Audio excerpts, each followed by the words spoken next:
सनातन धर्म को इसलिए निशाने पे लाते हैं क्योंकि हम ही हमारे दुश्मन हैं। उनका विरोध, मैं फिर दोबारा कह रहा हूं, उनका विरोध किसी मुस्लिम ने नहीं किया, किसी मौलवी ने नहीं किया, किसी मुस्लिम नेता ने नहीं किया, उनका विरोध हिंदू ने किया। और ये बहुत ही गलत चीज है कि एक इंसान हमारे धर्म के लिए कार्य कर रहा है तो आप उसके ऊपर टारगेट करते हैं। आज वो हिंदू की तो औलाद नहीं हो सकते, वो किसी अब्दुल या रहीम की औलाद होंगे जो हिंदू होकर इनका विरोध कर रहे हैं। 400 लोगों का धर्म परिवर्तन कराया जा रहा था मिशनरी द्वारा, ठीक है, उस पे इनमें से कोई सवाल नहीं उठाएगा। हमारे धर्मगुरु हमारे प्रचार की बात करते हैं, आप उनको जेल में डाल देते हैं।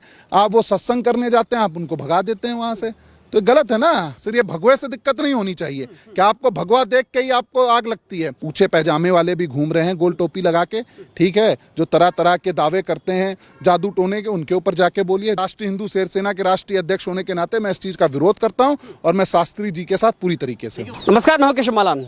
बाबा बागेश्वर सरकार और उसके धीरेन्द्र शास्त्री इस समय निशाने पर हैं कुछ लोगों के। सवाल यह है कि वो वाकई में विवाद हैं या केवल अपवाद हैं। सनातन संस्कृति को बचाने की दुहाई देने वाले धीरेन्द्र शास्त्री आखिर कब से देश की राजनीति का केंद्र बन गए? वो भाजपा हो, कुछ लोग पक्ष में हैं, तो कांग्रेस नेता ने सवाल खड़ा किया कि अगर इतने ही ज्ञानी हैं तो आतंकी हमले और कोविड जैसे महामारी से पहले भविष्यवाणी क्यों नहीं की? आज इसी खास मुद्दे पर बातचीत करने के लिए हमारे साथ मौजूद हैं हिंदूवादी राष्ट्रीय अध्यक्ष हिंदू शेर सेना के विकास हिंदू। सर, बहुत बहुत स्वागत है आपका। क्या लगता है आपको, सनातन संस्कृति निशाने पर है या केवल बाबा उसका प्रचार कर रहे हैं इसलिए निशाने पर है? देखिए, दिक्कत यह है कि मुझे शिकायत उनसे है कि हिंदू होके हिंदू का जो विरोध करते हैं। आज एक व्यक्ति सनातन का प्रचार कर रहा है, हमारे धर्म का प्रचार कर रहा है, हमारे धर्म को मजबूत कर रहा है, और उसका विरोध करना मतलब देखिए, उनका विरोध किसी मुस्लिम ने नहीं किया, हमारे हिंदू ही उनका विरोध कर रहे हैं। और वो कौन है? जिनकी रोटियां नहीं चल रही हैं, जो ऐसे संस्थाएं हैं जो कभी कोई जानता था उनको लाइमलाइट में रहने के लिए, अपना प्रचार करने के लिए, आज उन्होंने उनको निशाना बना दिया है, शास्त्री जी को। तो ये सब बेबुनियाद इल्ज़ाम है उनके ऊपर। ठीक है, उन्हें सिद्धि प्राप्त है, ठीक है, कुछ होते हैं, कुछ लोग होते हैं जिनको ईश्वर की तरफ से सिद्धियां प्राप्त होती हैं, उनमें से महाराज एक हैं।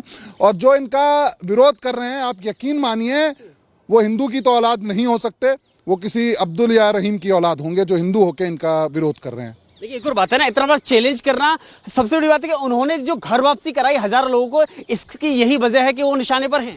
देखिए, उन्होंने घर वापसी कराई, इससे सबको तकलीफ है। आज मिशनरी इतना एक्टिव है कि जगह जगह, मैं एक छोटे से गांव से बिलोंग करता हूं, सीतापुर एक शहर है, वहां भी एक छोटे छोटे जो गांव हैं, वहां पे अभी थोड़े दिन पहले आपको न्यूज मिली होगी, 400 लोगों का धर्म परिवर्तन कराया जा रहा था मिशनरी द्वारा, ठीक है, उस पर इनमें से कोई सवाल नहीं उठाएगा, उस पर कोई मीडिया नहीं बोलेगी, कुछ नहीं बोलेगी। हाँ, आज और वो धर्म परिवर्तन उन्होंने नहीं कराया, उन्होंने घर वापसी कराई है। जो किसी कारणवश किसी और धर्म में चले गए थे, उनकी घर वापसी कराई गई है, इसमें धर्म परिवर्तन नहीं करा, वो अपने घर वापस आए हैं जी। लेकिन बार बार निशाने पर क्यों लिए जा रहे हैं? क्योंकि इसके अलावा कोई मुद्दा नहीं। एक और बात है कि मीडिया बार बार उस पर ट्रायल कर रहा है, ये चमत्कार है या केवल ढोंगी करके कहीं ना कहीं भगवान बनने की कोशिश की जा रही है? देखिए, चमत्कार और ये जो मीडिया जिस तरीके से उनके ऊपर इल्ज़ाम लगा रही है, या कुछ कांग्रेसी नेता उनके ऊपर इल्ज़ाम लगा रहे हैं, ठीक है, ये लोग जाके किसी मौलवी के ऊपर क्यों नहीं इल्ज़ाम लगाते? बहुत सारे ऐसे मौलवी हैं, ठीक है, जो झाड़ फूक करते हैं, उन पे जाके आप बताइए। बहुत सारे ऐसे मिशनरी के लोग हैं जो यीशु का हवाला दे के और न जाने क्या क्या दावे करते हैं, आप उन पे भी सवाल उठाइए कि आपको सिर्फ एक ही धर्म, एक ही टारगेट मिलता है, हिंदू धर्म, कि हिंदू देवी देवताओं का आप अपमान करें, ठीक है, हमारे जो संत हैं वो हमारे धर्म के लिए कुछ कर रहे हैं तो आप उनके ऊपर घात करते हैं। देखिए, वीडियो आप देख रहे होंगे, उसमें जिस तरह से झाड़ फूक हो रहा है, या बात करें चर्च में हो या मस्जिद में हो, और चाहे फिर हो सनातन में, अगर तीनों में ऐसा होता है वो गलत है या सही है? क्योंकि आप तो उसका बचाव कर रहे हैं। नहीं, देखिए, अगर मैं देखिए जैसे ये झाड़ फूक है या जादू टोना है, ये गलत है, ठीक है, मैं इसका प्रचार नहीं करता। पर आपने अभी जो सवाल पूछा था कि घर वापसी का, तो मैं उस चीज़ में उनके पक्ष में हूँ, ठीक है, मुझे भी ये झाड़ फूक और ये जादू टोने पे मुझे भी विश्वास नहीं है। पर हाँ, शास्त्री जी द्वारा जो हमारे धर्म के लिए कार्य किया जा रहा है, जो सनातन धर्म के लिए कार्य किया जा रहा है, जिस तरीके से वो हमारे धर्म का प्रचार करते हैं, उसकी मैं सराहना करता हूँ, इसलिए मैं उनके पक्ष में हूँ। लेकिन ये बात कहाँ तक जायज़ है कि अगर इतने ही वो ज्ञानी हैं तो पहले ही कोविड जैसे और आतंकी महामारी, आतंकी जो घटनाएं होती हैं, उसमें पहले भी भविष्यवाणी कर दी? देखिए, ये तो सब कहने की बातें हैं, तो कोई नहीं जान के आया कि आगे क्या होना है, ठीक है, ये तो कहने की बातें होती हैं कि पंडित होते हैं वो बता देते हैं, ठीक है, और भी लोग होते हैं वो बता देते हैं, पर ऐसा कोई नहीं, भविष्य कोई नहीं देख के आया। ठीक है, कुछ हैं उनके अंदर सिद्धियां हैं जो उन्हें प्राप्त हैं बजरंगबली से, तो उसका मैं सम्मान करता हूं। पर हाँ, अंधविश्वास पे तो मैं भी पूरी तरीके से वो हूं कि अंधविश्वास पर हम लोग ज़्यादा वो चर्चा ना करें। ठीक है, अंधविश्वास कुछ नहीं होता है। ठीक है, ये झाड़ फूक हो गया, या आप देखते हैं कि आप मस्जिदों में जा रहे हैं, वहाँ पर कैसे झाड़ फूक कर रहे हैं, इनके खिलाफ बोलना चाहिए मीडिया को। लेकिन लगता है कहीं ना कहीं लगता है कि सनातन धर्म को जानबूझकर के निशाने हाँ, पर सनातन धर्म को इसलिए निशाने पे लाते हैं क्योंकि हम ही हमारे दुश्मन हैं। उनका विरोध, मैं फिर दोबारा कह रहा हूं, उनका विरोध किसी मुस्लिम ने नहीं किया, किसी मौलवी ने नहीं किया, किसी मुस्लिम नेता ने नहीं किया, उनका विरोध हिंदू ने किया। और ये बहुत ही गलत चीज है।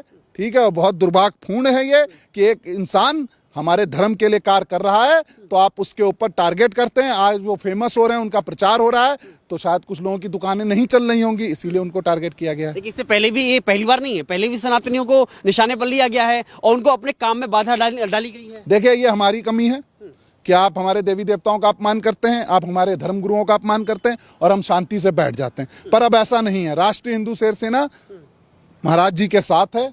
ठीक है, अगर महाराज जी के ऊपर कोई भी विद्वता आती है, कुछ भी उनको दिक्कत होती है, तो राष्ट्रीय हिंदू शेर सेना एक बड़ा आंदोलन पूरे भारतवर्ष में करेगा। क्या सभी को उनके साथ आना चाहिए, सभी सनातनी? बिल्कुल, सभी सनातनियों को। देखिए, आज आपने कभी किसी मौलवी का नहीं देखा होगा, आपने किसी पादरी का नहीं देखा होगा, आज हमारे ही धर्म गुरुओं को टारगेट बनाया जाता है। हमारे धर्म गुरु हमारे प्रचार की बात करते हैं, आप उनको जेल में डाल देते हैं। आप वो सत्संग करने जाते हैं, आप उनको भगा देते हैं वहां से। तो गलत है ना भाई। हमारे, अगर आपको दिक्कत है तो आपको सबसे होनी चाहिए, सिर्फ ये भगवे से दिक्कत नहीं होनी चाहिए कि आपको भगवा देख के ही आपको आग लगती है। अरे जाइए, बहुत ऊंचे पैजामे वाले भी घूम रहे हैं गोल टोपी लगा के, ठीक है, जो तरह तरह के दावे करते हैं जादू टोने के, उनके ऊपर जाके बोलिए। जो मजारें बना रखी हैं, जो पीर पुजवाते हैं, उन पे जाइए, बात करिए जाके। बड़े बड़े पादरियों ने जो चर्च में नौटंकियां खोल रखी, उन पे जाके बात करिए। पर हाँ, वहाँ नहीं आप बोलेंगे, आप बोलेंगे केवल हिंदुओं के लिए, तो ये गलत है। राष्ट्रीय हिंदू शेर सेना के राष्ट्रीय अध्यक्ष होने के नाते मैं इस चीज का विरोध करता हूं और मैं शास्त्री जी के साथ पूरी तरीके से। वो तो ये भी कह रहे हैं कि मैं तो चाहता हूं कि पूरा देश सनातनी हो। बिल्कुल होना चाहिए भाई, हमारा देश है, सनातनियों का देश है, तो इसमें सनातनी नहीं होंगे हम। बाकी लोग कहाँ जाएंगे फिर? अरे बाकी लोग 57 देश है, कहीं भी चले जाएं भाई। आप देखिए, विश्व में सबसे ज्यादा जो है वो क्रिश्चियन है, उसके बाद इस्लाम है, तीसरे नंबर पे हम हैं।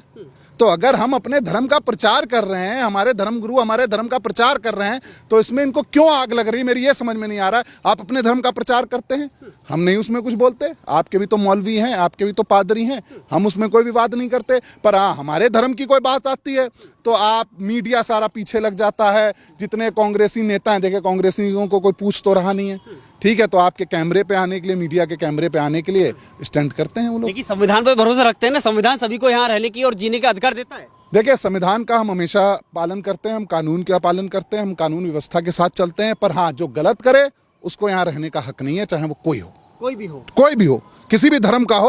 अगर वो गलत कर रहा है, भारत में रह के भारत माता की जो इज्जत नहीं कर रहा है, जो वंदे मातरम नहीं बोलता, जो भारत माता की जय नहीं बोलता, तो उनको यहाँ से तत्काल रूप से टिकट करा के पाकिस्तान ही भेज देना चाहिए, वो ज्यादा उचित है। हिंदुस्तान में रहेगा, उसका मजबूरी है वंदे मातरम भारत माता की जय। नहीं, मजबूरी नहीं है आप बोलना। आप एक बात बताइए, आप अगर अपने पिता की, अपनी माता की इच्छा, वो इज्जत करना मजबूरी नहीं होती है, ठीक है। और ऐसी जो औलादें होती हैं जो अपने माँ बाप की इज्जत नहीं करते, तो उनको लात मार के भगा दिया जाता है।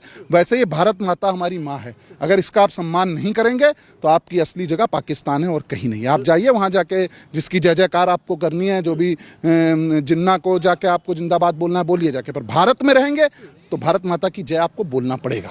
तो क्या भारत माता की जय या सनातन धर्मियों की जय जयकार कुछ लोगों को रास नहीं आ रही, यही कारण है कि धीरेन्द्र शास्त्री का विरोध हो रहा है? बिल्कुल बिल्कुल। अरे भैया, वो हमारे देश को अपना ही नहीं समझते। आप देखिए ना, आप पीछे पीछे जाइए, कितने भी आपने वीडियोस देखे होंगे जहां पाकिस्तान जिंदाबाद के नारे लगा रहे हैं। कश्मीर, आप अभी JNU में ही देख लीजिए, कितने लोग थे जो भारत तेरे टुकड़े होंगे। तो ये हमारे देश के हैं, ये हमारे लोग हैं? नहीं, ये हमारे कतई नहीं हो सकते। ये उन्हीं की औलादें हैं, तो इनको बाई कोरियर उन्हीं को भेज देना चाहिए। क्या आपको लगता है कि आप भी चाहते हैं कि कभी मेरा भी पर्चा उस दरबार में जाकर के लगे? बिल्कुल, मैं तो चाहता हूं, मैं जाऊंगा भी मिलने उनसे, मैं खुद चाहता हूं उनसे मिले। देखिए, मुझे अंधविश्वास पे कोई वो नहीं है, ठीक है। मैं पूरी तरीके से विरोध करता हूं उस चीज का। पर हाँ, जो सनातन की बात करता है, जो खुले मंच पे अपनी बहन बेटियों की रक्षा करने की बात करता है, हमारे धर्म की रक्षा करने की बात होता है, उस व्यक्ति से मैं मिलने जरूर जाना चाहता हूं। उन्होंने तो कई बार कहा है, श्रद्धा मामले को लेकर भी उन्होंने कहा था कि हम गैर उससे बिल्कुल शादी ना करें, चाहे कुछ भी हो जाए, चाहे कवारे रह लें। उन्होंने पठान को लेकर भी टिप्पणी की। बिल्कुल, देखिए आपको मैं श्रद्धा वाला बताता हूँ, जिस तरीके से हमारी बहनों की हत्या करते हैं लव जिहाद में, तो उसका उन्होंने पक्ष, आज हम अपनी बहनों की रक्षा नहीं करेंगे तो कौन करेगा? तो पड़ोसी आएगा करने। तो अगर वो अपनी बहन की रक्षा की बात करते हैं तो इसमें गलत का। और रही पठान मूवी की बात, तो पठान मूवी में आप देख सकते हैं किस तरीके से उन्होंने हमारे भगवा रंग का अपमान किया, किस तरीके से हमारी जो आने वाली पीढ़ी है, हमारी जो पीढ़ी चल रही है, उसको क्या मैसेज दे रहे हैं। इतनी नंगाई उस पिक्चर के अंदर, तो उस पर तो बैन लगना चाहिए, उसका तो विरोध होना चाहिए। और मेरे ख्याल से उसको किसी भी हिंदुस्तान के टॉकीज में नहीं लगना चाहिए। जो भी संगठन हिंदू संगठन है, कोई भी व्यक्ति अगर हिंदुत्व का है तो उस चीज को विरोध करना चाहिए। आखिरी सवाल करूंगा, आपको लग रहा है कि जो करोड़ों लोगों की आस्था जो धीरेन्द्र शास्त्री के साथ में जुड़ी है, उसका कहीं ना कहीं कुछ विरोधी लोगों को खतरा लग रहा है कि यह जो आस्था है कल को प्रभाव डालेगी? बिल्कुल, और डालना भी चाहिए, बिल्कुल डालना चाहिए। अगर कोई हमारे सनातन की बात कर रहा है, हमारे धर्म की बात कर रहा है, हमारी रक्षा की बात कर रहा है, हमारे बहन बेटियों की रक्षा की बात कर रहा है, तो उसके साथ हर एक सनातनी को खड़ा होना चाहिए।